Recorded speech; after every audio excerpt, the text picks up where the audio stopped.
எல்லாருக்கும் first of all ரொம்ப நன்றி.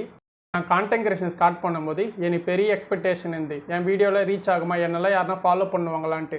ஆனால் இப்போ தான் எனக்கு ரியாலிட்டி என்னன்ட்டு புரியும். சில டைம் 1K வியூஸ் போகும், சில டைம்ஸ் அது கூட போகாது. சம்டைம்ஸ் மோட்டிவேஷனாக இருக்கும், அதுக்கப்புறம் ஏன்டா இது பண்ணுறோன்ட்டு தோணும். ஒரு விஷயம் மட்டும் நான் ஸ்டாப் பண்ணல, என்னோட கான்ஸ்டன்ட்டை மட்டும்தான்.